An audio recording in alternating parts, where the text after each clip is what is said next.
antes de nada agradecer la convocatoria. Es un honor grande poder participar de esto, y haber podido sentirme una más durante estos días y escuchar las ponencias, una persona más, claro que sí. Yo no voy a decir eso de vosotras y vosotros, personas es femenino, entonces yo soy una persona más. Es un placer grande y además ver pues, tantos ejemplos de vida y de historias como hay por aquí, y aparte que me han supuesto muchos alegres reencuentros inesperados. Agradezco también la cariñosa presentación de Anaí, periodista, político y poeta. Soy lo que cualquier suegra quiere saber de su yerno.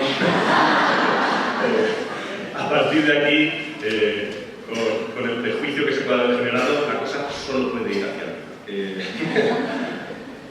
Tengo la tarea de resumir en un poquito menos de una hora 3 días de trabajo, vivencia y diálogo.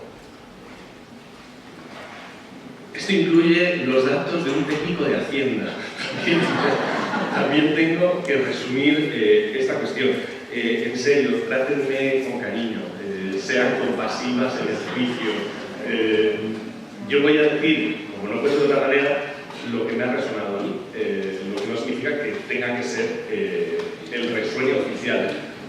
Es una lástima que luego no haya diálogo, porque aunque no tendría ninguna pregunta que hacerme, sí parecería interesante pues decir que nos ha resonado más a cada una, ¿no?, a lo largo de estos días.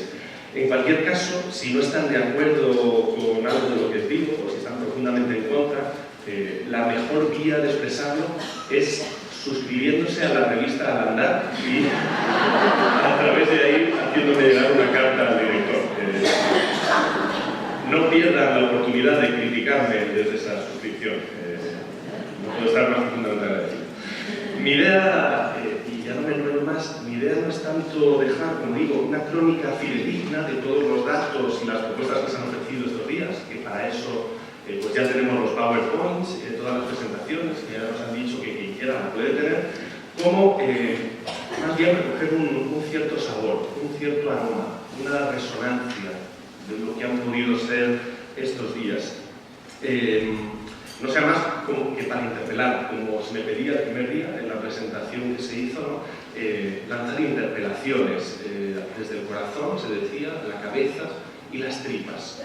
Algo que suponga un desafío y un estímulo.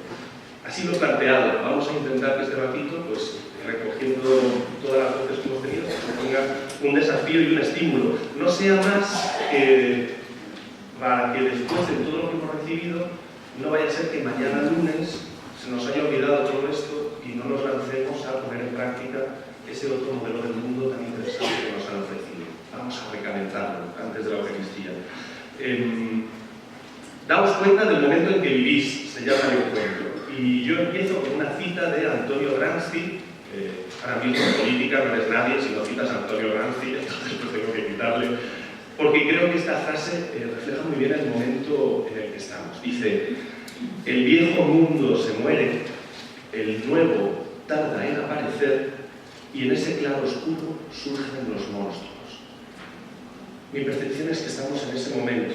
Hay un mundo viejo que claramente se está muriendo, uno que parece que empezamos a vislumbrar, pero cuidado que empiezan a aparecer monstruos. Y quiero empezar con algunas citas. Voy a leer frases textuales que han salido a lo largo de estos días aquí. No voy a decir la autora o el autor, pero para empezar a generar tiro. Estos días hemos escuchado frases como las siguientes. El poder pretende hacernos creer que no hay alternativa, que es lo que hay. Impedir esta visión ya es resistir. Tenemos que fabricar nuestras gafas alternativas para analizar la realidad. El sistema, el poder, es histórico, pero goza de una mala salud de hierro. ¿Cómo podemos acercarnos a lo inédito posible? El problema no son los ricos, sino la cantidad de personas candidatas. Hay que relocalizar la economía en la vida, poner en el centro de la economía a las personas. Tenemos que desmonetizar la economía. Estamos agotadas y no sabemos por qué. La sociedad va muy rápido. La generación selfie vive de espaldas a la realidad. La tecnología avanza con años perrunos. Si ante el sufrimiento no actuamos compasivamente, hay algo que no funciona. Hay que recuperar la soberanía de nuestra mirada, acoger, proteger, promover, integrar. El mundo ya no puede más. Un parado paga el mismo IVA que Ana Botín. El Fondo Monetario Internacional acaba de descubrir que la desigualdad es un problema económico. La guerra es peor que una dictadura. En la belleza está el modelo hacia el que queremos ir. Hay que leer poesía. Eva, esto será un secreto de mujer a mujer.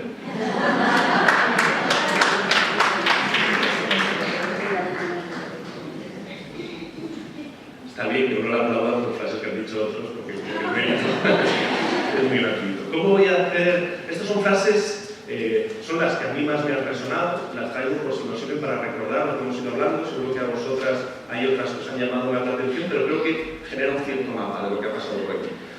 Ahora voy a ir ponencia por ponencia, en orden cronológico, y para ello, y para que nos ubiquemos, para que no sea una chapa en la que os esté recordando todo lo que se ha dicho, lo he dividido en 4 bloques. Primero, el sabor. ¿Qué sabor ha habido en la sala en ese momento, en esa ponencia? El sabor, el aroma, lo que nos ha movido. Luego, un breve resumen de frases, como digo, no toda la ponencia, porque eso creo que lo tenemos. Luego, desde esa idea de interpelar, he planteado de cada bloque algunas preguntas incómodas, preguntas que me hago a mí mismo, preguntas que os hago a vosotras, preguntas que quizá podríamos hacer a las personas ponentes, y haciendo caso a la recomendación, para mí muy válida, de Pepe Laguna, he intentado, y he conseguido, maldita sea, un poema que tenga algo que decir para cada uno de los bloques. Entonces, cada bloque tendrá ese sabor, un pequeño resumen, unas preguntas y un poema. Yo creo que para las 5:30 de la tarde nos terminamos. La primera ponencia llegaba Itziar Ruiz Jiménez a hablarnos de las grietas del sistema, el viernes por la tarde. En ese sabor yo pongo que llegó Itziar repartiendo bofetadas de realidad para todas. Nos sentimos interpeladas en su incesante lista de privilegios. Nos sorprendimos de estar en tantos aspectos, quizá en el bando opresor. Quisimos localizar las resistencias para poder abrir esas grietas. Estas acciones que es un poco lo que se movió. ¿Por qué eso te pasó aquí? Bueno, pues el año que viene, como resumen, recordamos que Itziar lo que hizo fue un desarrollo del sistema en el que estamos, del sistema neoliberal, que para Itziar podemos analizar desde 2 gafas. Hablaba, si os acordáis, de la del realismo político y la del neomarxismo. Según la del realismo político, nos hablaba de que el neoliberalismo, el sistema en el que estamos ahora, parte de Reagan y Thatcher en los 80, cuando van ganando a la URSS, y responde a una serie de lógicas geopolíticas y a una serie de valores de la superpotencia que se imponen sobre la otra. Según el neomarxismo, en lo que estamos es en una nueva fase de un sistema político-económico que parte del siglo XV. Hablaba y repitió mucho la expresión de un sistema de acaparación por desposesión, desposeer a otras para acaparar. Lo llamó el neoliberalismo como el capitalismo en su fase global, en el que se privatizan los bienes comunes y se deslocalizan. Aquí suenan algunas de las frases que hemos leído, como que el poder pretende hacernos creer que no hay alternativa, que es lo que hay, e impedir esta visión ya es de algún modo resistir. Veíamos o queríamos ver por dónde iban las resistencias, siempre con la recomendación de Itziar de que completásemos esas 2 gafas para crear nuestras propias gafas alternativas, para analizar la realidad, ¿verdad?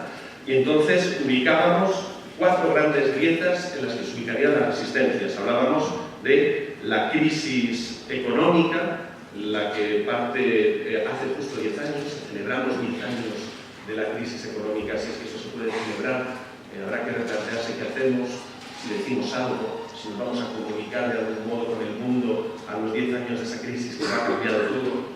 Hablaba de la ruptura del contrato social por la securitización que está viviendo el mundo. Si os acordáis, el 11S como excusa para securitizarlo todo. La seguridad es el bien supremo desde al que se le plantean ciertas resistencias. Los límites del planeta, como tercera grieta, por esa acaparación, por exposición, estamos en un planeta al borde de sus límites. Hace 3 años que superamos el punto de no retorno. Ya nunca vamos a tener un planeta como el que teníamos hace 3 años. Y estos son consensos científicos de los que nos habla la plataforma Enlázate por la Justicia, que tenemos que asumir, ¿verdad? Y la cuarta eran las resistencias al discurso hegemónico. Se nos hablaba del movimiento alterglobalización, que mostró ciertas alternativas. Se nos habló de resistencias como las minorías religiosas, las brujas, las personas a las que descubrimos la resistencia indígena, las mujeres, los trabajadores, los campesinos.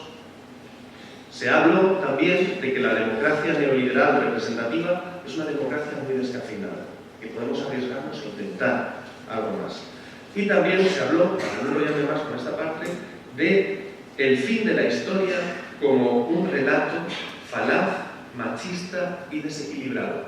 Esa idea de que la historia ya llegamos a fin y que ahora estamos en el momento ideal en el que se puede estar. Sigue habiendo luchas de oprimidos contra opresores, sigue habiendo gente que quiere transformar las cosas. Entonces, creo que tenía una cosa más. Terminaba con lo interesante, yo subrayaba, decía, ojalá, ponía, quizá desaparezcamos como consecuencia del sistema, a causa del colapso climático. Decía, ojalá el capitalismo no llegue a otros planetas. Y yo solo podía pensar en el Tesla de Elon Musk volando hacia Marte. Ya lo estamos enviando. Deconstruyamos el sistema común, decía Icía, cambiemos las gafas. Y terminamos con una propuesta muy sugerente. La mitad de la mitad de la mitad de la mitad de lo que nos gastamos en el Frontex para las pensiones. Preguntas que lanzo. ¿En qué privilegios de los que dijo Icía, de ese sistema patriarcal, capitalista, blanco, etnocentrista, cristianocentrista, me reconozco? Porque me duele que me lo señalen. Estoy presente en alguna de las grietas de este sistema que el propio Papa dice que es nocivo. Estoy ubicada en alguna de las grietas que están intentando abrir este sistema.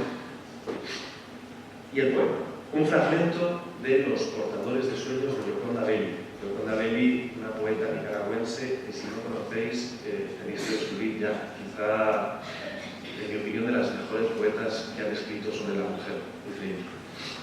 Un fragmento, Los portadores de sueños.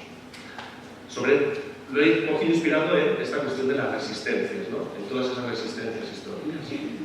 Dice, en todas las profecías está descrita la destrucción del mundo. Todas las profecías cuentan que el hombre creará su propia destrucción.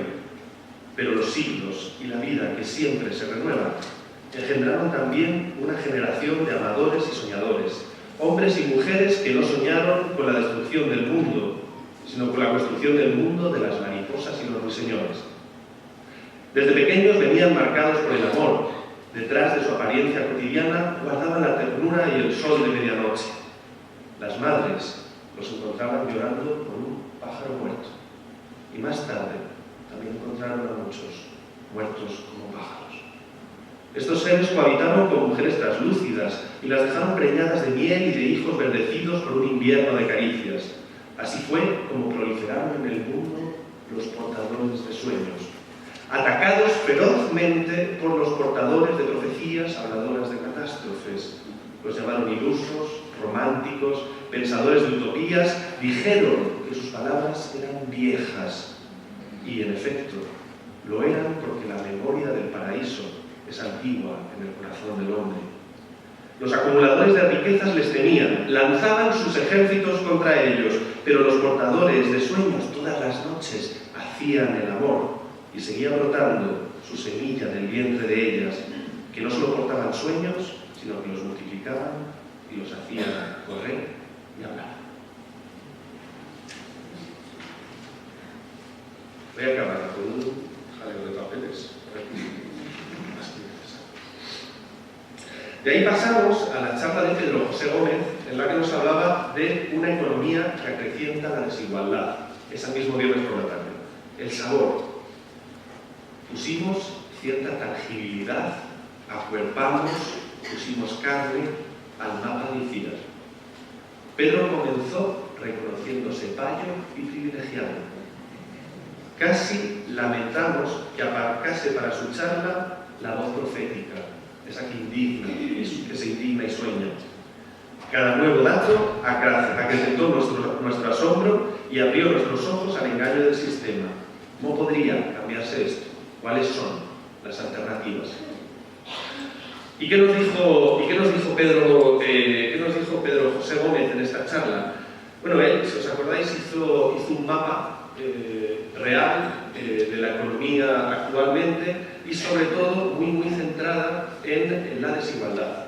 ¿Qué es esta cuestión de la desigualdad? ¿Qué escalones? Si me acuerdo, presentaba los escalones de la desigualdad. Presentaba la desigualdad como un hecho que clama al cielo y también nos presentaba, como provocación al principio, los múltiples alcances del término alternativa. Nos decía que puede haber una alternativa al sistema, otro sistema radicalmente distinto a este, alternativas del sistema, cómo el sistema se perpetúa y se refunda, o alternativas en el sistema. Y como mapa para ubicarnos y quizá para facilitar las propuestas que se han ido lanzando a lo largo de este encuentro. Nos hablaba de los datos de la distribución de la riqueza, si os acordáis los datos del informe Gini, y nos hablaba de una lectura social que es fuente de frustración e insostenibilidad, una lectura económica, hablando del cambio que se está dando en los economistas, y una lectura política desde la fractura del pacto social. Nos recordaba, el sistema es histórico, pero goza de una mala salud de hierro. Y a la vez hay mucha gente reflexionando sobre alternativas. Nos dio una serie de datos que me parece interesante recordar. Oxfam, a quienes tenemos que darle mucho mimo en estos días complicados, me permito decir una cosa. Qué curioso que cuando Oxfam más aún se ha politizado, más datos ha dado de la desigualdad en el mundo, más ha señalado a quienes más tienen, de repente les machacan tan brutalmente. Yo es que creo muy poco en las casualidades. Oxfam nos recordaba que hace 3 años 64 personas tenían la misma riqueza que 3.500 millones, habían en un autobús de 2 plantas, que hace 2 años 14 personas tenían la misma riqueza que 3.500 millones y que el año pasado 8 personas tenían la misma riqueza que 3.500 millones de personas. Es evidente que hay una progresión con una escalada de violencia grande. Nos puso el ejemplo de Bill Gates y el $1.000.000 diario, ¿os acordáis, no? Curioso, cómo gastándose $1.000.000 diario aún ganaría otro $1.000.000 diario. Tendríamos que hacerle propuestas a Bill para ayudarle a gastarse ese $1.000.000 de una forma repartida. Nos hablaba, para no irnos tan lejos, que Amancio Ortega, su hija, y Juan Roch, el dueño de Mercadona, tienen la misma riqueza que 14 millones de españoles y españolas. Quiero recordar que una cuarta parte de los niños y las niñas de nuestro país viven en situación de pobreza. En este país en el que 3 personas tienen la misma riqueza que 14 millones de personas. Nos habló de nuevas pobrezas, nos habló de que ahora, gracias a Internet, los empobrecidos ven lo que tienen los enriquecidos, y esto es una fuente de frustración e insostenibilidad. Nadie está dispuesto a abrocharse el cinturón por otro mundo si hay que nada en la abundancia.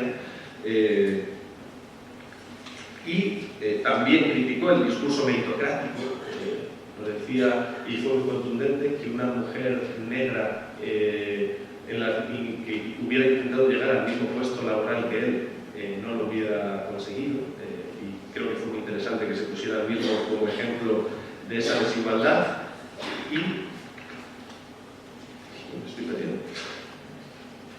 Y después de decirnos que sí que se puede real técnicamente cambiar todas estas cuestiones, cuestiones, desde los aspectos que él hablaba, del daño de la distribución de mercado, de impuestos y transferencias y de servicios públicos, nos invitaba a una función política de la Iglesia, que es generar buena gente.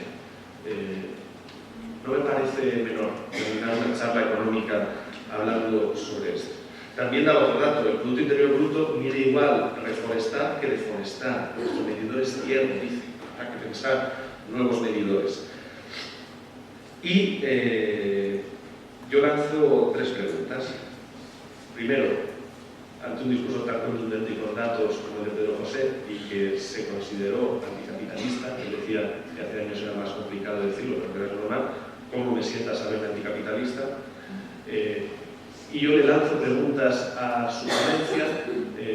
Él ponía de ejemplo a mi admiradísima Dolores Aleixandre, cuando ella dice que el problema de la mujer en la Iglesia en 5 siglos está apañado, y decía que teníamos siglos por delante para cambiar estas desigualdades.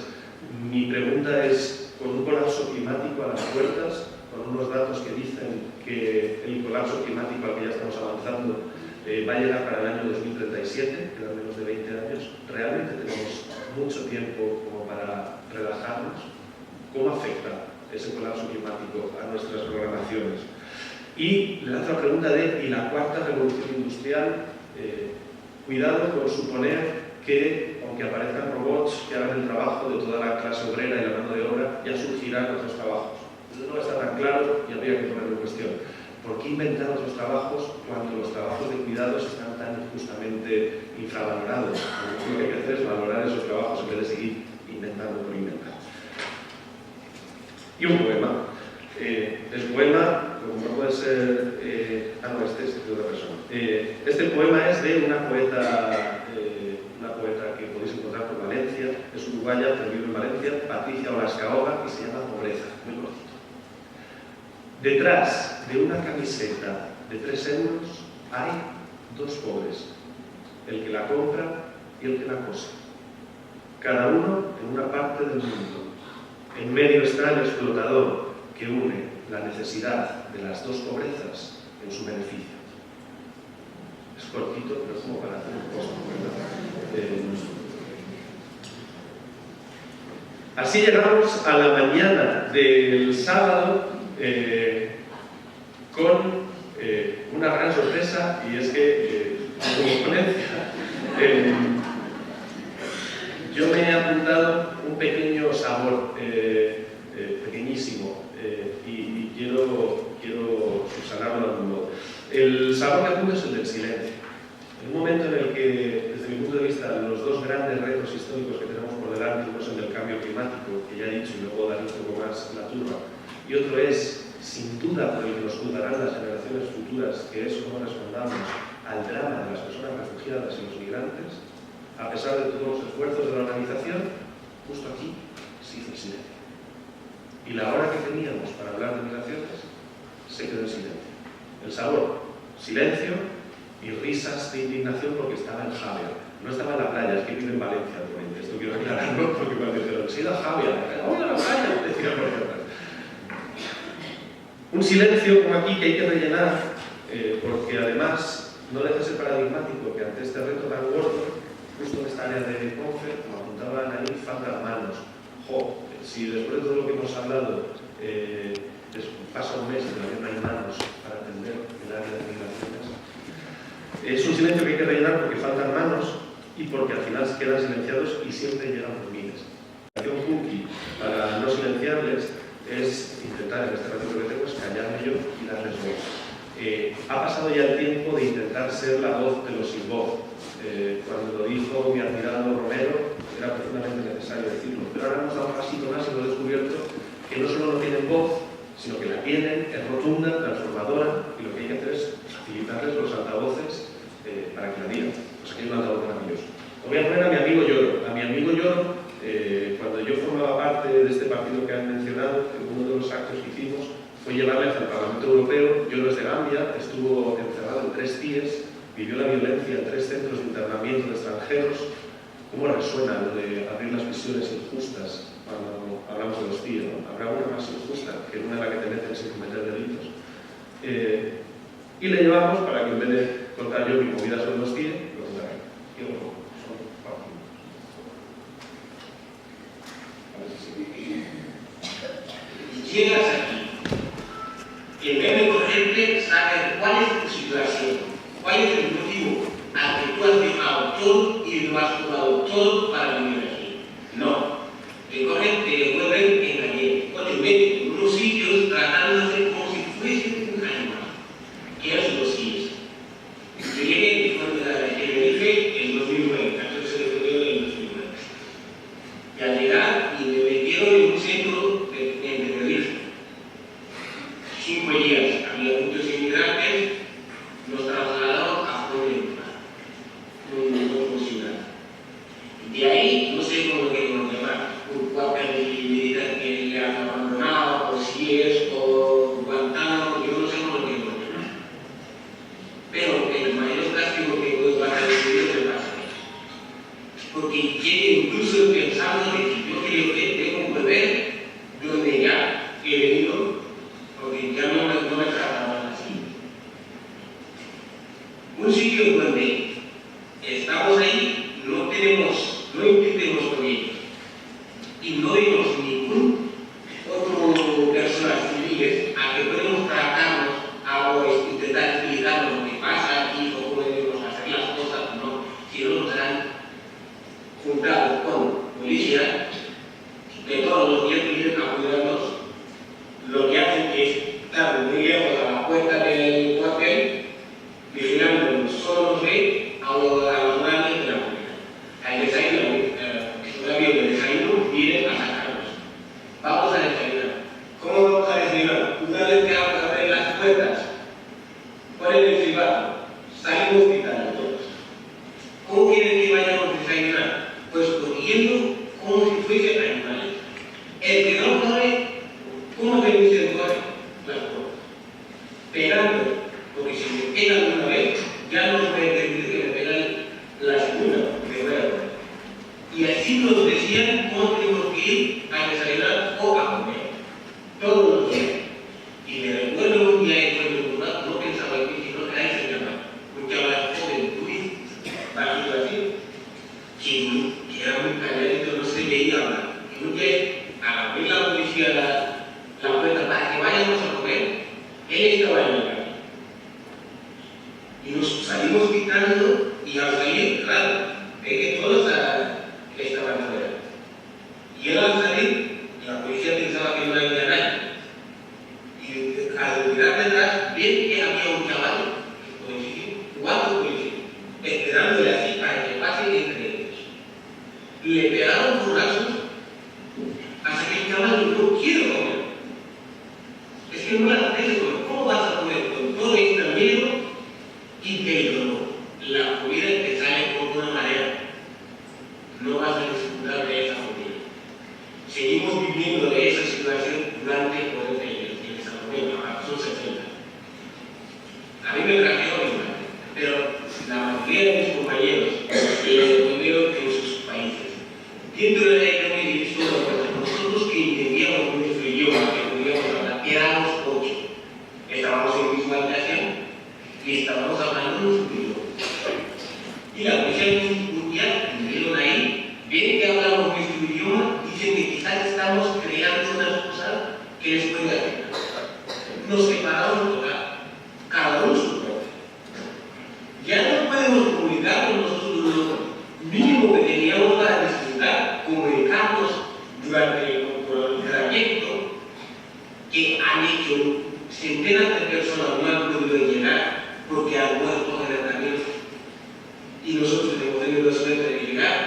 Entonces, de vez en cuando comentábamos eso, ¿no? La lotería que habíamos ganado de haber podido llegar. Donde mucha gente no puede hacer eso. No han tenido suerte de llegar. Y nosotros hemos llegado. Entonces, eso teníamos lo mínimo para disfrutar de esta conversación. Pues nos separaron de uno en uno. Ya dejamos de hablar así. A los 40 días también me trajeron eso. Los demás de los primeros de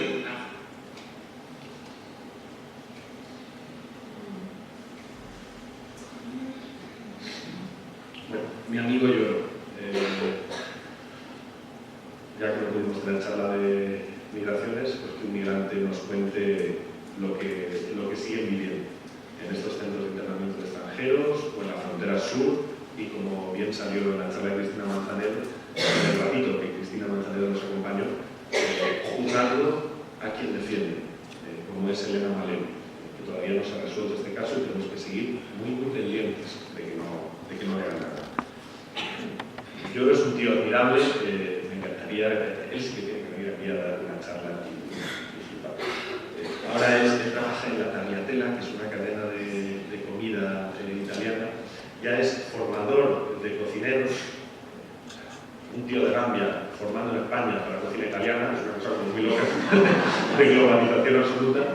Es el representante sindical de la empresa porque se presentó y es el representante sindical y no para de hacer activismo. Yo le conocí porque era monitor en un campamento de chavales del poblado samurista de Reñidero.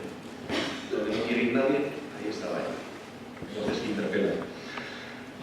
Continuó la mañana del sábado y frente a los problemas, soluciones.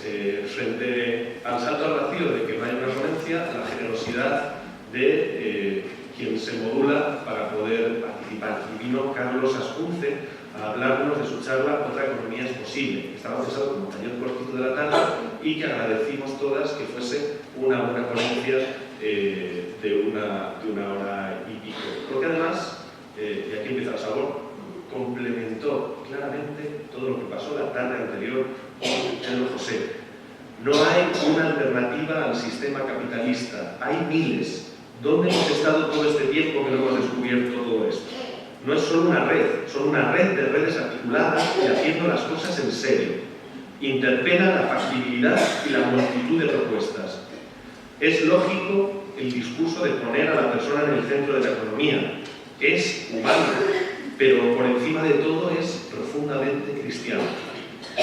¿Y qué nos dijo Carlos de la realidad de Reas en el ratito que estuvimos hablando? Él describía nuestro sistema como una economía en un mundo que no cuida la vida. Una economía insostenible para unas vidas que reconocía inter- y ecodependientes. Dependemos del planeta y dependemos las unas de las otras. ¿Dónde quedan los cuidados? Se decía. ¿Cuál es el precio de los cuidados? ¿Hay actividad más importante para la sostenibilidad de la vida humana que los cuidados? Iba a decir una cosa por la cara. Hablaba de nuestra economía como una economía financiarizada basada en la producción y veíamos cómo desde los años 60, creo que había crecido la especulación en la economía hasta hoy, cómo había cambiado la economía productiva frente a la economía financiera, que es la de la especulación y el humo. Puso el ejemplo de la fabricación loca de coches, 91 millones de coches al año sobre ya los millones de coches que hay en todo el mundo. Menos mal que de vez en cuando enviamos alguno al espacio, ¿verdad? Y nos da una clave.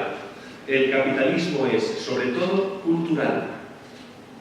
Lo que más va a costar para desmontar este sistema, que según el Papa Francisco atenta contra la vida, es el aspecto cultural tan enraizado que tenemos, que realmente nos hemos creído que no hay alternativa o que lo otro es muy complicado o que a ver cómo nos vamos a ir ahí. Y a partir de ahí se dedicó a desmontar todas esas cuestiones. Él nos habló de que hay que construir una economía social, ciudadana, alternativa y solidaria, lo que es una economía transformadora de la propia economía, pero también de la sociedad. Hacemos economía para transformar la economía. Me dice una amiga mía, si no hacemos economía, nos la hacen. Y eso es importante. El capitalismo no funciona, la vida es otra cosa, ponía una viñeta. La economía social y solidaria habla de una serie de prácticas, pero también de un movimiento. Hay que relocalizar la economía en la vida, poner en el centro de la economía a las personas. Hay vida más allá de la empresa capitalista. Y a partir de aquí, mogollón de reglas, en todos los ámbitos, en las energías, en las telecomunicaciones, en los seguros, en la vivienda. Nos hablaban de entrepatios, nos hablaban de Travesol. El Travesol es fascinante, es gente de la tercera edad que ha decidido hacer una cooperativa para no tener que quedarse solas en casa o depender de una residencia que les cueste una pasta. Y entonces viven en comunidad, montándose por su cuenta. Fascinante. Nos hablaba de bancos seguros, bancos éticos, nos decían que la Iglesia es pionera en nuestro país en eso. ¡Jo, qué poquito sacamos pecho de que hace 20 años se empezara desde la Iglesia a montar FIARE! Igual hay que empezar a enarbolar esas banderas. Nos decían que las cooperativas generan el doble de empleo que las transnacionales. Nos quedamos como si tal cosa. Es revolucionario. Nos hablaron de consumo cooperativo, nos hablaron de mercado social y una clave: la página Me Cambio. Como de aquí al viernes que viene no os metáis en Me Cambio, tenemos una palabra, mogollón de alternativas en una web para el qué puedo hacer yo o qué puede hacer mi organización. Nos hablaba de, y pasó casi por encima Carlos, de que en Bristol la moneda social ya paga impuestos y que el alcalde recibe parte de su salario en moneda social. Eso es cambiar la economía. Todo esto desde la idea de desmonetizar la economía sin dinero. ¿Cómo? Y solo estamos a sábado por la mañana. Nos hablaron de medios alternativos y se olvidó de Alandar, pero también somos alternativos. Y en las preguntas salió el cómo desde determinadas propuestas políticas también se puede apoyar esta economía. Que no da igual unos que otros, que no todos son iguales y que a lo mejor también tenemos que leer esto en los programas electorales cuando vayamos a votar. Se pusieron ejemplos concretos de ayuntamientos que participan en esta economía que pone en el centro a las personas. Y parece importante. Las preguntas. Estas dos preguntas van con mi más profundo cariño y respeto a la organización del evento. Pero, ¿no merecerá la pena que estas charlas, que el esfuerzo de tener a Carlos desde Euskadi, la escuchen los responsables de economía de nuestras organizaciones y no solo las personas que estamos en el social? ¿No es acaso una llamada clara a darle la vuelta a todo? ¿Cómo puede ser que sigamos teniendo que hacer el ingreso de estas jornadas en una cuenta del Santander?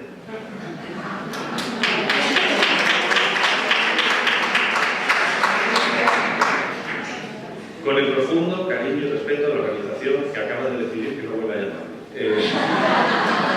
Pero bueno, como digo, para interpelarnos también, ¿no? Hemos hecho un esfuerzo por reflexionar sobre esto, pues qué maravilloso será que el año que viene podamos ingresar estas jornadas en una cuenta de FIARE.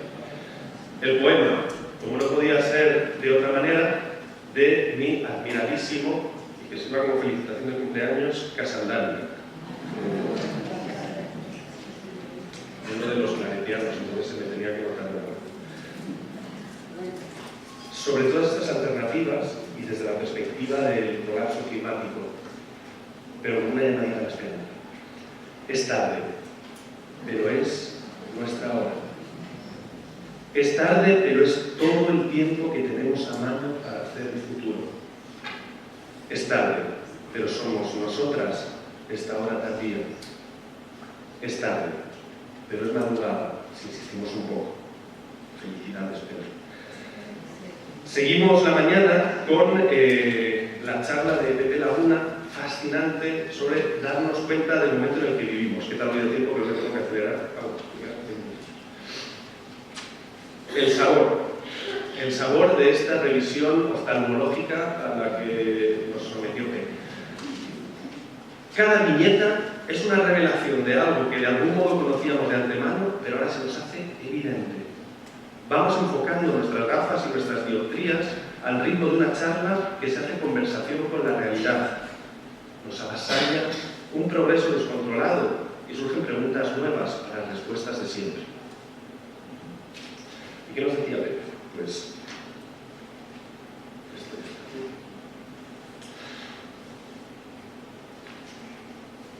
Pepe nos decía sobre el enfoque de estas charlas, de darnos cuenta del momento en que vivimos, que para darnos cuenta de la realidad todo esto tiene mucho que ver con la percepción. Y ante una misma realidad no todas vemos lo mismo. Traigo un ejemplo, me acabo de traerlo, de una de las personas que está aquí, que se acercó a hablar conmigo en uno de los cafés y que ella participa con la gente de Pepa Torres, con las mujeres de Pepa Torres en Lavapiés, acompañando a personas migrantes. Y como un día, cuando había mayor presión de policía sobre las personas migrantes para hacer las devoluciones express, ella lo que hacía, sencillamente, era quedar con ellas en su casa para acompañarlas en el transporte público para evitar que la policía se los llevara. Y que en uno de estos paseos, tan tranquila, iba hablando con ellos, de repente se agarraron, se la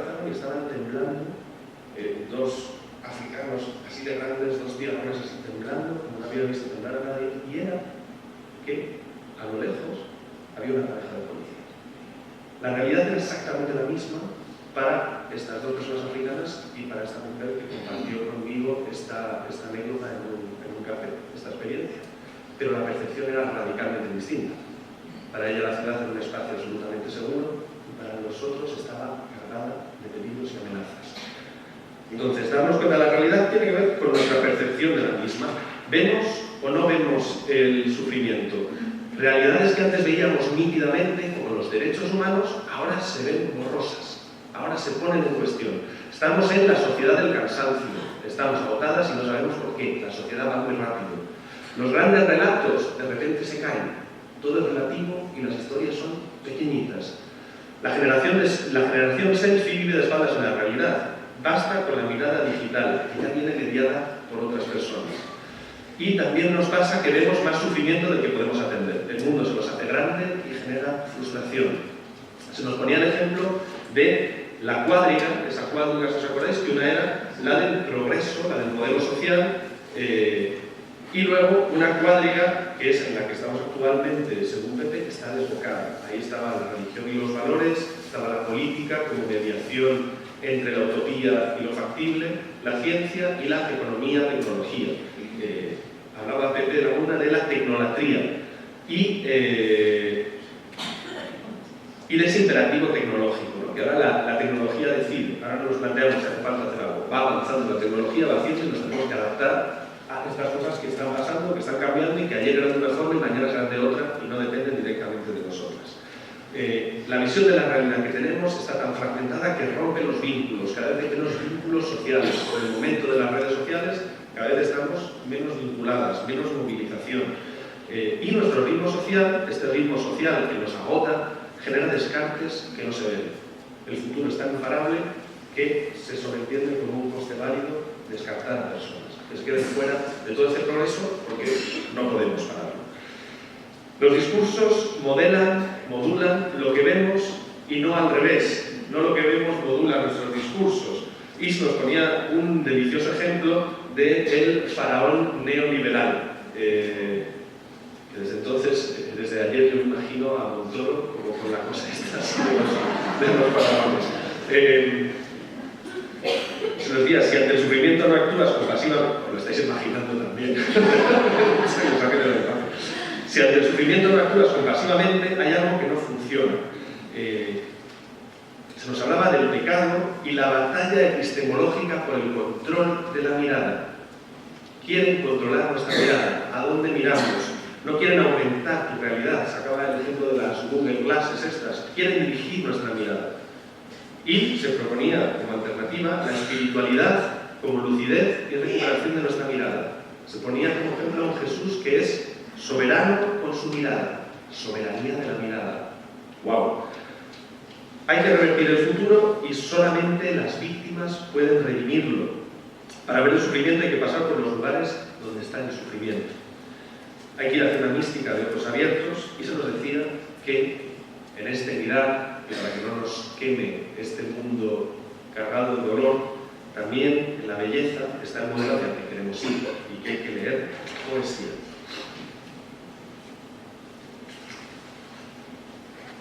Dos preguntas. Aparte de la crítica necesaria a la generación selfie, ¿estamos hablando con ella? ¿Qué podemos aprender de la generación selfie? Hemos visto, que lo que voy a decir parece una tontería gigantesca, pero creo que no lo es. Hemos visto la última edición de Operación Triunfo. Nos hemos enterado de lo que se ha movido ahí, de qué están hablando los chavales. ¿Solo hablan de un concurso de canciones? ¿O están hablando de valores? ¿Están hablando de refugiados? ¿Están hablando de libertad, de quererse?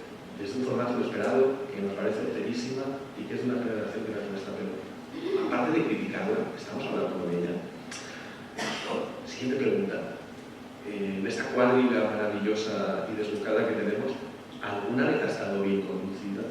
¿Hay un ejemplo más allá de algún pueblecito pequeño de la Grecia clásica de hace 3.000 años en el que los valores hayan conducido la cuadriga y no la economía? No sé, me surgen dudas. El poema, también hay que traer la relación entre mi también admirada Gloria Fuertes, un fragmento, no perdamos el tiempo. Y pues, sobre estas cuestiones de que la tecnología nos va ganando, nos tenemos que poner las pilas. Debemos, pues sabemos, gritar al poderoso. Gritar eso que digo, que hay bastantes viviendo debajo de las latas por el puesto y aullando, y madres que a sus hijos no peinan a diario, y padres que madrugan y no van al teatro. Adornar al humilde, poniéndole en el hombro nuestro verso. Cantar al que no canta y ayudarle es lo sano.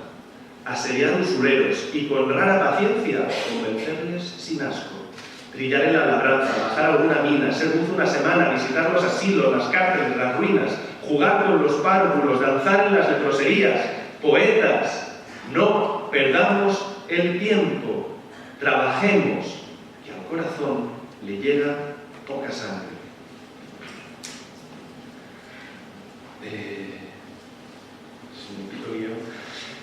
Luego por la tarde tuvimos las experiencias, vinieron Iván y Mai a hablarnos de hospitalidad y vino Fernando a hablarnos de la experiencia de Enlace por la Justicia y Cáritas en la selva amazónica.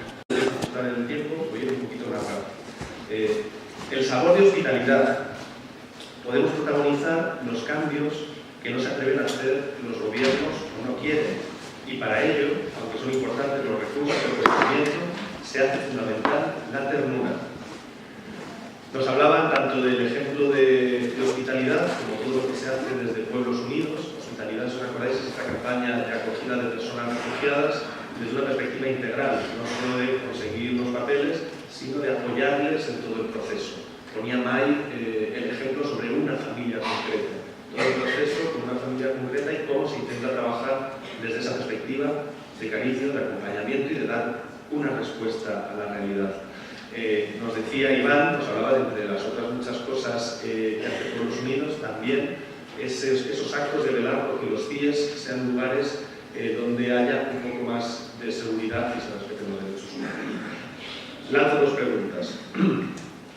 Y si aparte de velar porque se cumplan los derechos de los CIES, ya que los ponemos, los cerramos, ya que no hay ninguna necesidad de que existan, aparte de todo lo que como ciudadanía hacemos, ¿qué hacemos con los gobiernos? ¿Les dejamos que se vayan de rositas con el tema de los refugiados? ¿Están incumpliendo flagrantemente su compromiso? En mi iglesia, ¿decimos algo? ¿Nos movilizamos? Y traía un poema de Skandar Aljet, que es un muy buen amigo mío y que es hijo de un sirio y una palentina. Y él hablaba de su padre y me parecía interesante pues porque yo le refleja el cariño con el que hablaba Mai. Bueno, viejo, ahora entiendo esa mirada que pones cuando miras abajo, al suelo, imaginando tal vez la vida al otro lado del Mediterráneo, imaginando la tierra donde dejaste raíces y no volviste después, hasta después de tantos años con visado de turista. Ahora entiendo, viejo, que a ti no te lo han regalado, que te has pintado la cara y los huevos y te has dejado la piel y las escamas en conseguir una hinchazón del alma en todo lo que te rodea. Siempre presente, viejo, mientras cocinas en la cocina el plato que yo comeré mañana. Pienso que hay cosas que se piensan por escrito y se dicen con la mirada. Enlázate por la Justicia, la red del Amazonas, Fernando. Frente a un colapso, el sabor, frente a un colapso climático galopante y una extracción de la casa común, planta cara un entusiasmo colectivo y desde abajo, desde las víctimas de la explotación de la tierra. Faltan manos y se pide. Hay tarea. Y si os acordáis, la intervención de Fernando, aparte de hacernos una pequeña presentación de las cosas en las que está la campaña Enlazados por la Justicia, se centraba mucho en la injusticia que se está viviendo en el que es probablemente el pulmón del planeta Tierra, en el Amazonas como frontera, un río como frontera de varios países.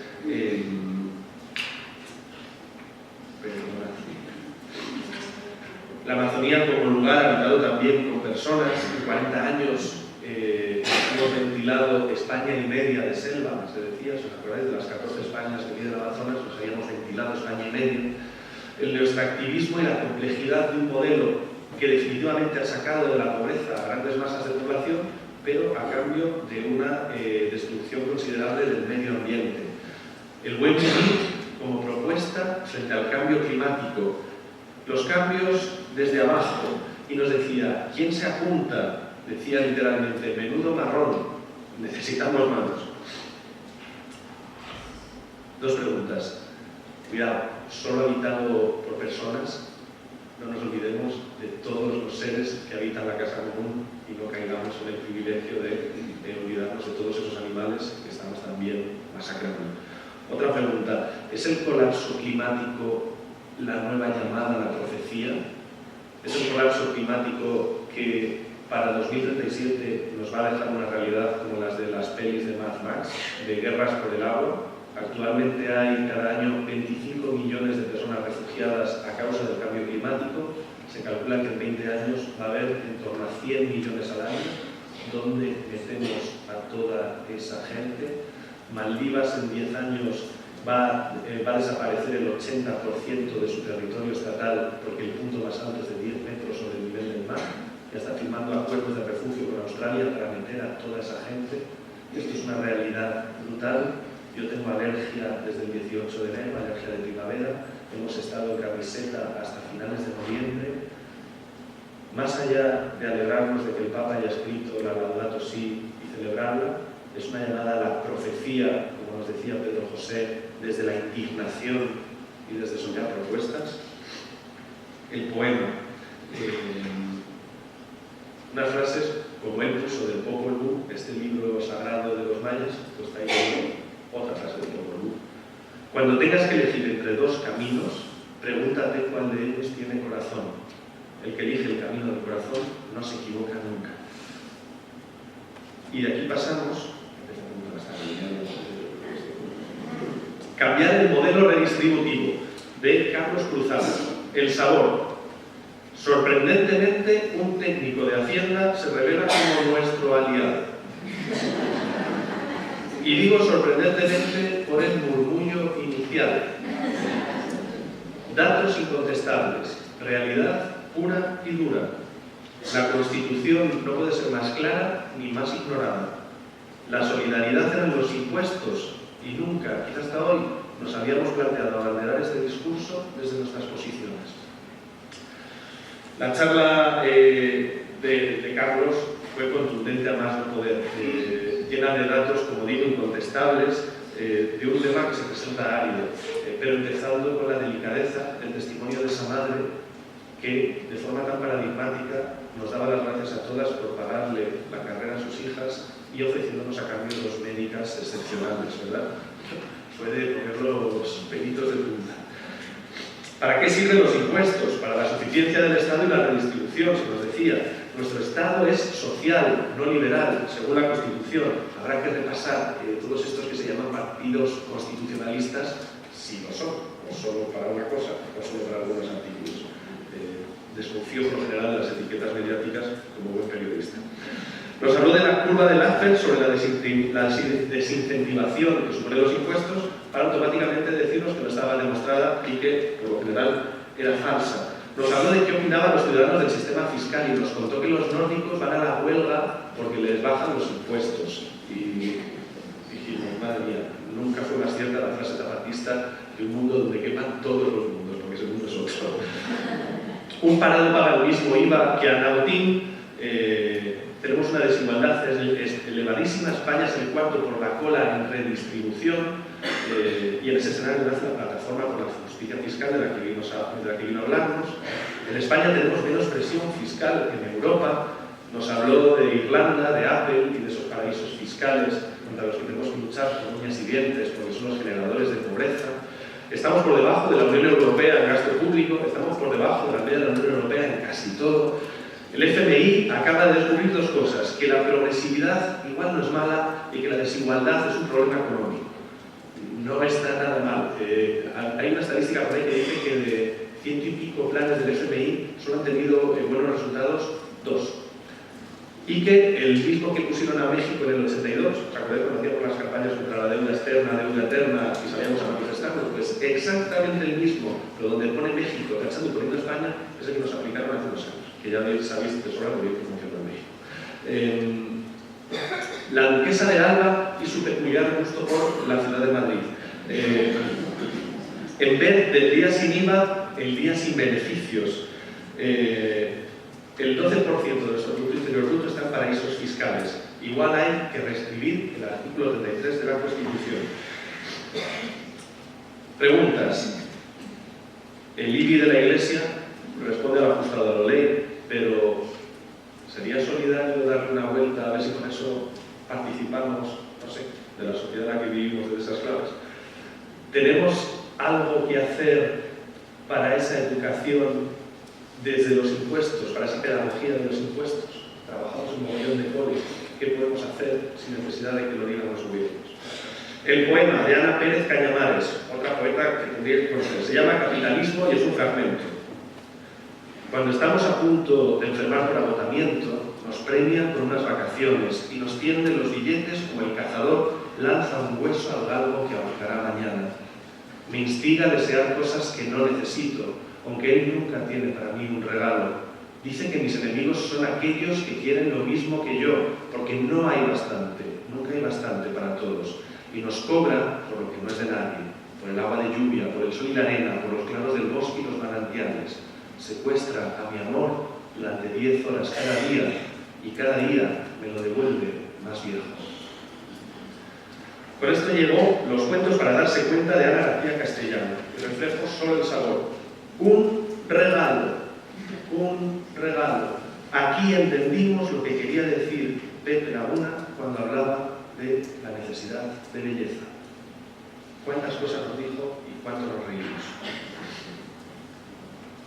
Y vi que muchas os habíais leído esta cuestión de San Alberto Magno porque os reíais como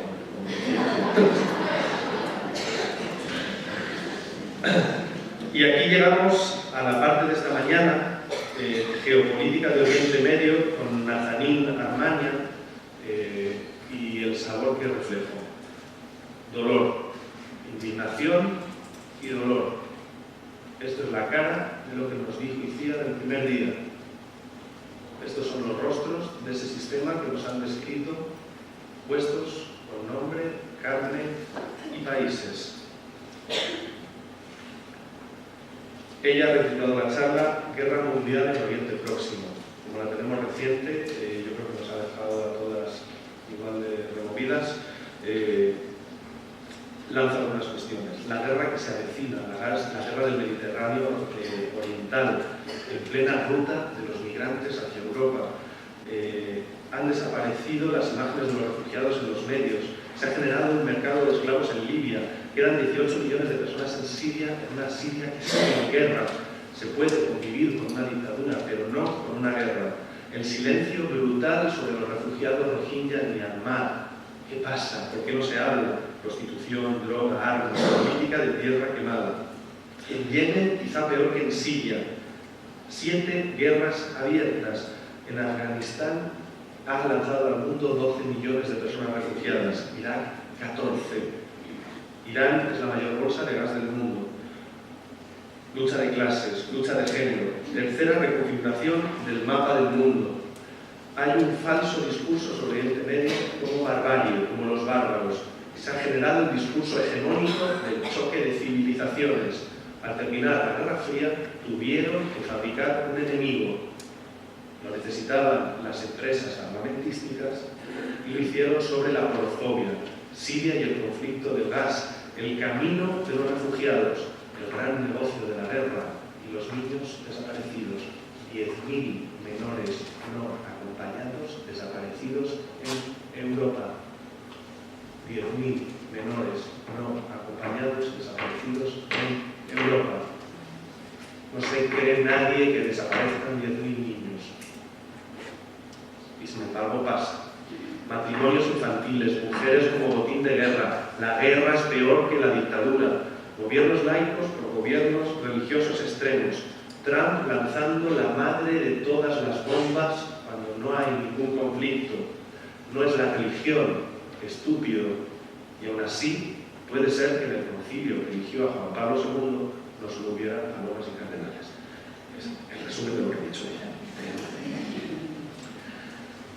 Preguntas después de esa charla. La primera pregunta que me surge es ¿Por qué? Y me la llevo.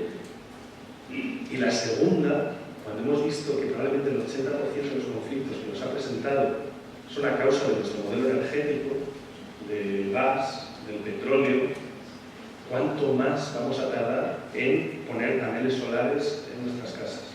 ¿Cuánto más vamos a plantar cara al modelo energético desde lo que podemos hacer ya? ¿Cuánto más vamos a tardar en pasarnos a una cooperativa energética? Que no es que solo sea más ecológico y no es solo que sea más cooperativo, es que evita niños desaparecidos, prostitución, mujeres esclavizadas y muerte. No es una cuestión de capricho, sino que es una cuestión urgente de lucha por la vida. Para no terminar con este sabor de boca, el poema lo elegí ayer antes de ver la charla y ha resultado ser oportuno. Son 2 versos de Mahoma que me parecen una preciosidad y que intento aplicármelos como lema. Dice: si el fin del mundo te encuentra con una semilla en la mano, tu obligación es sembrarla. Y termino la charla con una última pregunta.